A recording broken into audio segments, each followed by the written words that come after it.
Hello, welcome to How to Adult. Today we're talking to a person who is more of an expert than I am on how babies happen and the whole process. This is Amy Romano of Baby & Company. You are a midwife, and I have witnessed sort of beginning to end one single pregnancy. So you may be a bit more of an expert than I am. So can you tell me a little bit about what Baby & Company does? So we have a network of birth centers that are staffed by midwives and nurses and are partnered with different hospitals. We're in North Carolina, Tennessee, and Colorado so far, and plan to be in more states before long. We provide kind of a home base for pregnancy, a very engaging, family-centered model of care where the woman who's receiving prenatal care, as well as her partner, her kids, and everyone who's involved can be sort of part of the prenatal care experience and the education that needs to happen as you prepare both for giving birth and also for parenthood. And then we actually have birthing suites in our facilities where people who are interested in natural childbirth and who are low risk from a medical standpoint can have their babies in the center. But we're also partnered with hospitals so that if we need to change location or if somebody just prefers to be in a hospital setting for their birth, we can accommodate that. And then we also provide as midwives a full scope of services for women's health care. We do well woman care, family planning, and we're building out a whole preconception, pre-pregnancy program now to really zero in on the opportunities to start getting prepared even before you start your prenatal care. So there's this weird shift that occurs between working very hard to not have a baby, which can be a fairly long period of someone's life, into like that mental shift to like, I am doing this on purpose. Like, is it okay to sort of be up in the air? Because that's what I hear over and over again is people are like, how do you know whether or not I'm ready to take this sort of adult, like ultimate responsibility on? For people who are, still in the I'm not trying stage and are thinking of sort of transitioning to I'm trying, or maybe, some couples go through the like, well, let's not try for a while. It's a good time to actually pause and ask yourself questions about, am I ready? Am I physically ready? Am I like, if I became pregnant today, would this likely be a healthy pregnancy? It's so much easier to correct health issues that can have implications for pregnancy before you actually get pregnant. But then there's all the rest of it too. Like, is my life ready? Am I at the right point in my career? Is my relationship ready? Do I have the money? That's a huge one for a lot of people, and all of it. So yes, of course, it is very common, in fact, I would say universal, even to not know for sure that this is the right thing to do or this is the right moment to do it. It's a huge leap of faith and kind of requires some degree of craziness to even consider it. But at the same time, it's how we end up with a population of people. So we need people to decide it sometimes. I do like people. We need friends. Everyone needs friends. So I just need somebody to hang out with. So have a baby, please. I do like hanging out with my baby. He's super chill. So interestingly, disappointingly, there's actually been an increase in maternal mortality in the U.S. over the last few years. I wonder if you have any thoughts on that situation and how we're dealing with it. Yeah, I am really probably pleased is the wrong word, but I am pleased to see some of the attention that we're starting to see in the news to the increasing rate of maternal mortality in the United States. And maternal mortality, even though the data seem to show that it's increasing, is still thankfully an extremely uncommon event. But right behind maternal mortality is this much larger and harder to define using data group of people who come closer than they should in this day and age in this country with the amount of resources we throw at healthcare service delivery. There's a lot of factors at play. I think the primary factor, what we know to be true in the numbers, is that it's very much an issue of racial disparities and economic disparities as well, but particularly Black women and in certain parts of the country face rates of maternal mortality that are frankly as high as they are in developing countries. And the United States is one of just a couple of countries where we're seeing an increase. The rest of the world is successfully reducing the rate of these complications. So a lot of it has to do with just how we organize, frankly, the political choices that we make around access to care and consideration of prenatal care and general women's health care as essential benefits or as critical to the health of a population. It's really, I would say, we treat them a little more as kind of political bargaining chips, particularly these days. So we see not enough access, but there's also just a quality problem in our healthcare system in general, and maternity care is not immune to that. So we see both underuse of things that should be used, things that we know from the evidence are treatments that should be applied when complications happen, and for whatever reason, they don't happen in time. But we also have the other side of it and kind of an epidemic of overuse where we see a lot of excess use of surgical intervention in particular, particularly C-sections. And an initial C-section, really a very safe procedure, where we start to see a lot of potential harm is in women who have multiple C-sections. It kind of transforms the pregnancy into a high-risk pregnancy after you keep kind of operating on the uterine muscle, which is so important for growing the baby, not just for delivering the baby when it's time. You know, at Baby & Company, we take care of generally very healthy women. It's not something we see often at all where women get very sick in our care, but we have a really heavy focus and partner very closely with our hospital systems on just continuous quality improvement and really kind of using the data to guide how we deliver care, getting a lot of input from women themselves and from families to understand what their experience is and just trying all around to make it safe, high quality, family-centered, all of that. But we have a lot of work to do as a country to kind of make childbirth safer. Ultimate adulting is when you figure out how to navigate the American healthcare system. And the best time to do it is when you're pregnant, because now you have to understand kind of all the pieces of it.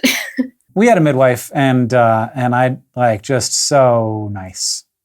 So nice. We had a hospital delivery, but so she was, I think, technically a doula, but she was there and she was very much like just calm and knew what was going on and always there for a second opinion and just great to feel like it was all normal. And there's sort of a sense of like the staff of a hospital, they're there for emergencies. And like they are prepped for that and they look like that and they're dressed like that. And so they sort of have, doctors and nurses can pretty easily bring anxiety into the room. Whereas a midwife or a doula, like their job is kind of to bring serenity and calmness to the room. Which is, do you know the difference between a midwife and a doula?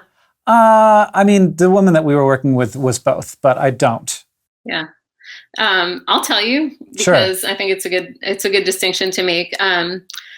Midwives are clinical providers who specialize in a wellness-oriented approach and generally in sort of normal and healthy women. So our scope of practice includes managing a broad range of complications, but it does not include surgery. So we collaborate with doctors and other providers, anesthesiologists, and so on to incorporate what they have to offer, but it's really a complementary relationship where the physicians are specialized in sort of the medical aspects of pregnancy and treatments and stuff that can be provided for different kinds of issues and complications. And then the midwives are sort of managing it sort of as the whole woman approach and really like understanding her family and her motivations and her interests and that kind of stuff and helping her kind of get the birth she wants. A doula often works with a midwife and has some things that overlap, but they're really non-medical. They don't come from a clinical training standpoint. They come from a sort of supporting and advocating for the woman. And so it's really the person who is going to be there to rub your back, which midwives do too. Occasionally, like doctors and nurses will, anybody can rub on your back. But, the doula is there as someone who has seen birth, has been around birth, can tell you, you're doing great. This is normal. Right. Here's a cool cloth for your forehead. I'm going to press on your back like this. But they don't get involved in sort of diagnosing or managing anything. They leave that to the midwives or doctors. Interesting. I wanted to touch on stress in the room because we actually know that stress can interfere with the normal function of the body in many realms, but childbirth is definitely one of them. So the actual, being in an unfamiliar environment, being around strangers, kind of just being scared because in the hospital can be trigger all kinds of fear-based reactions can actually have a physiologic effect that you can overcome with good support and with kind of reframing the experience for yourself, or to have supportive people helping you do that. But it's easier to labor in a calm and familiar environment, and your body just works better a lot of the time. I have a question from a member of the audience, which is, I'm sure, a question that many people have. I have heard it. Is it possible to give birth naturally if I am petite? Yes, is the short answer. And the other answer is that there's so many other ways I've heard that question. I think a lot of women internalize the notion that they can't give birth naturally or in whatever manner they are hoping to give birth. Maybe for this person, it's because they're petite and maybe their bones aren't big enough to let a baby through. But women who are overweight or obese are told this as well. Women who are older are literally used to be called elderly pregnant, prima gravidas, an elderly person giving birth, even if you were just above like 35. So there's a whole host of reasons women can be told or can feel like, I can't actually do this. My body's not designed for this. And what I will say is that I've personally seen it. Babies come out of all shapes and sizes of women. I've seen petite women with these monstrously tall, husbands, and still yet she grows a baby that's seems to be just the right size. And then I've also seen, big boned women or women who are super fit just get hung up in the various things that can happen in labor that create the need for a C-section or for other kinds of interventions to help it happen. And so I think there are just pragmatic ways that every woman, whether you're petite, whatever your body size or whatever your reason is, to think about, like, if natural childbirth is your goal, the biggest thing I would say is shop around, find a hospital or a birthing center, as well as a doctor or midwife who has a low C-section rate. Increasingly, we're able to actually track that. Consumer Reports and some other sort of consumer-oriented information sources have the C-section rates of different hospitals, and generally lower is better. At least in this country, lower C-section rates are what you're looking for. Generally speaking, of course, we're speaking in generalizations here. If you're working with a midwife as part of your birthing team, you're probably at a lower risk of C-section. But there's interesting research that's been coming out that the biggest risk factor for a C-section is the door you walk into when you're in labor. And if it's the hospital with the 50% C-section rate, which, believe it or not, that those exist, you're probably, you probably have a 50% likelihood of a C-section too. And really, any individual woman's C-section likelihood should be much more in the realm of, 10 to 15%, depending on what's going on with her. And then the other piece I would say is just getting prepared, but mentally is a huge piece of it. There's interesting research coming out now about the role of mindfulness, and there's a lot of kind of birthing preparation techniques that incorporate mindfulness or self-hypnosis or just deep relaxation. Those are hugely beneficial. Having a doula, there are decades of research that show that having a doula actually reduces your likelihood of a C-section. And then just having patience with labor and really getting familiar with what it's going to be like, because it's an intense physical feat you're going to do, and you do have to train for it a little bit. Again, it's largely mind over matter. People who aren't, physically fit in every way can still totally have a natural childbirth. I had to, and I was not in peak form when I was having babies, and my labors went quickly. So it's really at the end of the day, it's kind of being a good consumer about it, really educating yourself and building out a really great support network for when you're actually in labor. Yeah. And then at the end of the day, accepting that there's an element of chance and just kind of risk. I've had friends who have gone into the process saying, the last thing I want to do is have a C-section, and a certain amount of when it happens, feeling a bit like a failure, feeling like I did it wrong, I did it badly. Yeah. There's so much that we ask of mothers already that I do want to like, obviously, like the C-section should not be the goal. But it shouldn't be, yeah, it shouldn't feel like a tremendous failure. Shouldn't feel like a failure. And it's definitely true that a lot of women perceive it as a failure.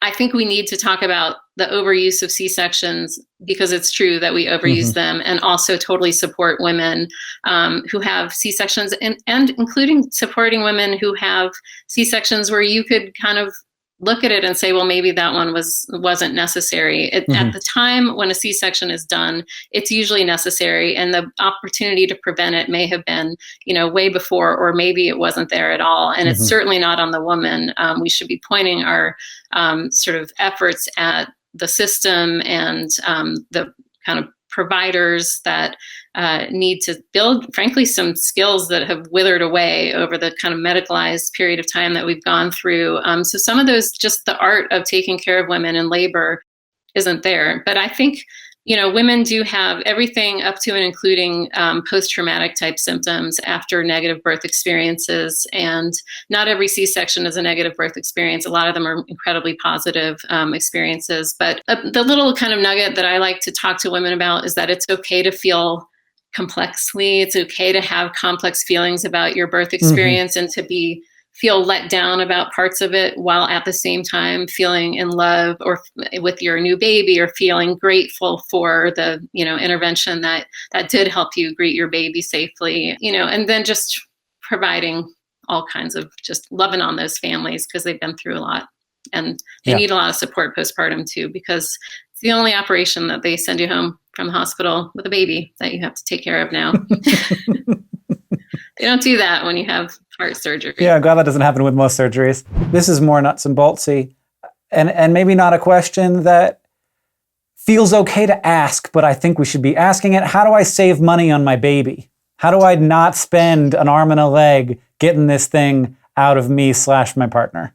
Yeah, I think we do need to just get real about that. And part of it is that, babies have always cost a lot of money. In our current healthcare environment, we know that families are just bearing a larger percentage of the costs. A lot of more people have these high deductible health plans, or just have insurance that doesn't cut it. And then, but it's not just the cost of the pregnancy and birth itself. It's all of this, everything that comes. There's the income hit that one or both parents is likely to have to deal with, given that we don't have good parental leave policies in our country. And then, of course, there's things like daycare, which is a huge piece of it. And then just the long view of all of the costs, sending the kids to college and so on.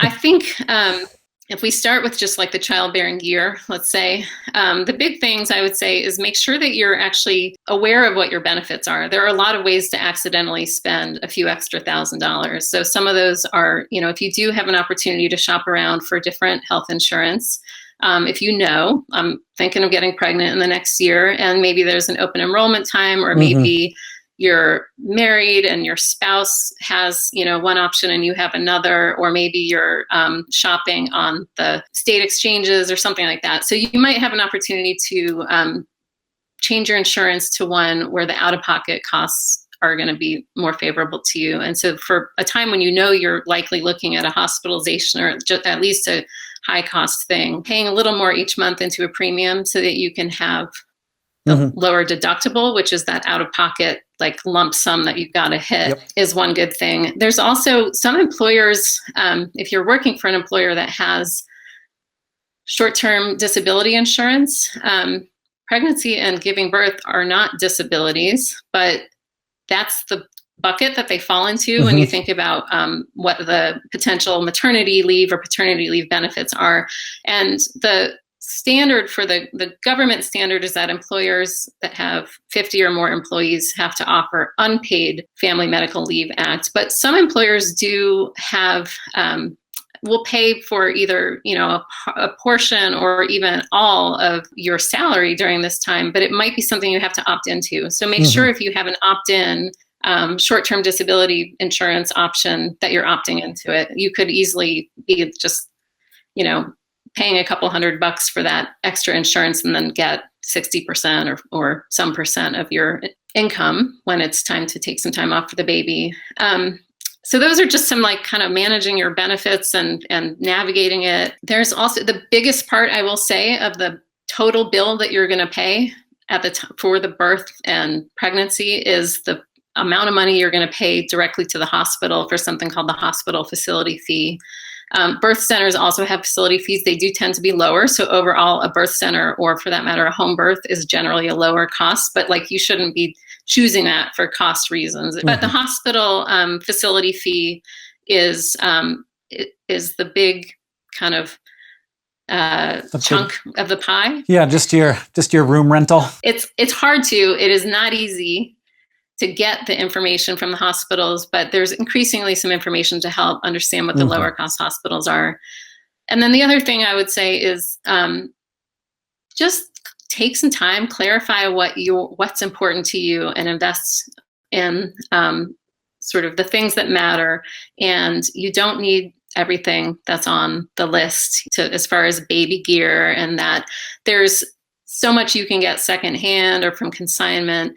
And then I think the other thing people should be thinking about is just building their social networks, building their communities, recognizing that truly the only way that any of us can afford this is to help each other out. And so taking the time during pregnancy to make some new friends, whether that's in like your birthing class or just, like making it a goal for yourself to just start to strengthen some of your social networks, or to make some new friends that are going to be parents around the same time as you, can help you get creative with things like childcare.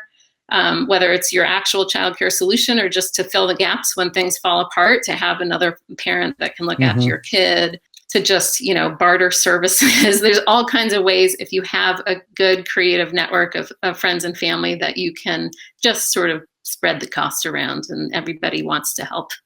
Yeah, I mean, from my own experience, a huge tip is to be the last person in your friend group to have a baby.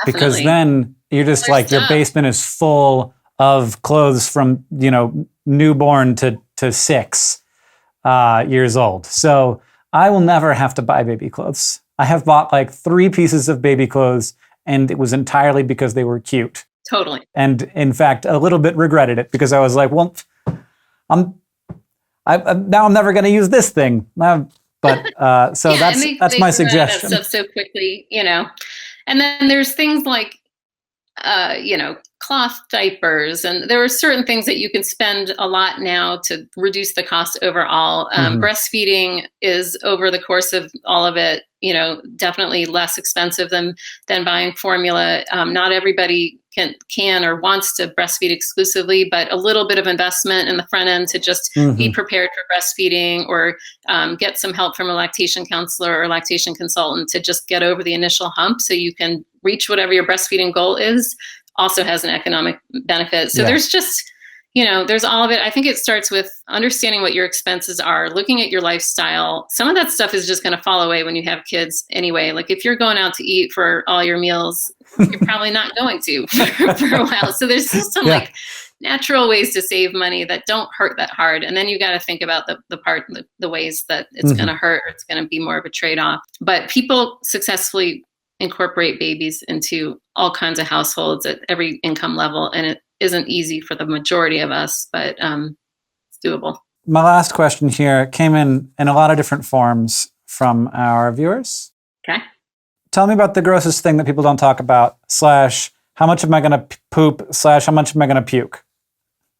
All right. Puking. Let's start with puking, because it happens at the beginning, generally.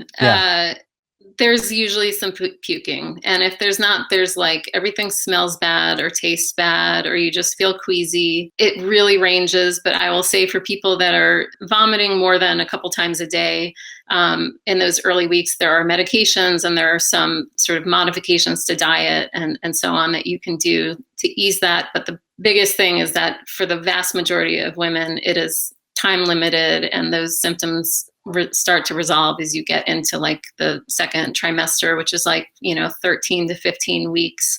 But it can be a pretty brutal couple of months, and that's a time to just take care of yourself, and also talk to your provider and tell them, this is how much I'm puking, and this is how often I'm feeling queasy, because if you can tell them in objective terms, they can either normalize it for you if it's kind of within the range of normal, or kind of help you tweak things. Or I think a lot of women that have enough puking that they should be considering medication think that it's a normal amount and they should just suck it up and deal. So just, open communication, and then just trusting that eventually it will get better. If it doesn't by the second trimester, it will by the time the baby's out. And if there's one thing parenting teaches you, it's like new concept of time and what you can cope with for how long. And then puking makes another appearance in labor. And I don't think a lot of people know this, that puking is a very common part of labor. Your body is just in this intensity. There's just incredible power happening in your body, and people often kind of respond to that, as well as to the pain sensations with vomiting. And it typically happens kind of right as you're in the transitional times of labor. So when you're transitioning from kind of early labor to a more active labor pattern, or when you're getting closer to pushing. So the kind of pearl, I would say, for puking in labor is it's usually a sign of progress. Like as a midwife, I'm like, oh, good, she's puking. Yay. Good, something's happening. That is also true of pooping. When I see poop as a midwife, I am excited. My job is almost going to be done here, because it usually means the baby is coming out. So people do poop in labor. It's actually really normal to be constipated in pregnancy. And that is not normal, but it's common to be constipated in pregnancy. Your digestion slows down because your body's trying to absorb all these extra nutrients for the baby, right? That often presents as constipation. And you can do kind of the normal things you would do for constipation in pregnancy: fluids, high fiber foods, cleaning up your diet, squatty potty. Do you know about that? Like there's ways that you can kind of adjust your position when you're trying to go that make it easier. And then also there are some safe like stool softeners and things that people can use. But then when it's like your body's getting ready to have a baby, usually people will poop a lot in the days leading up to that. That again, so it's like, yay, something's changing, something's happening. You can be excited about it. And also maybe it's a little bit of relief because you've been constipated for all those months. But then I would say it's not all that typical for like women to be pooping a lot during labor. But when the baby's actually coming out of the vagina and it's pushing everything else out in front of it. And so when women are pooping, it's in the like throes of pushing a baby out. So the woman herself usually is completely oblivious that it's happening. And those of us who work around it are very adept at just getting it out of the way. And it's no big thing for us. And if anything, it's a happy, like, we're about to have a baby. Yay. What else gross happens? Oh, there's all kinds of skin changes and hairs grow in places. And, it's a full body experience, I would say pregnancy is. Yeah, it is a carnival of hormones and endorphins, and just your endocrine system is having a brand new day. Pregnancy gas is stinkier than non-pregnant gas. That's weird. Same deal. You're just digesting more mindfully. Amy Romano, thank you so much for spending some time with us. You could find more about Baby & Company at babyandcompany.com. Absolutely. Thank you so much, Hank. Yeah, it was a pleasure talking to you. Likewise. And thank all of you for watching and thinking about how to continue populating the earth. This has been How to Adult.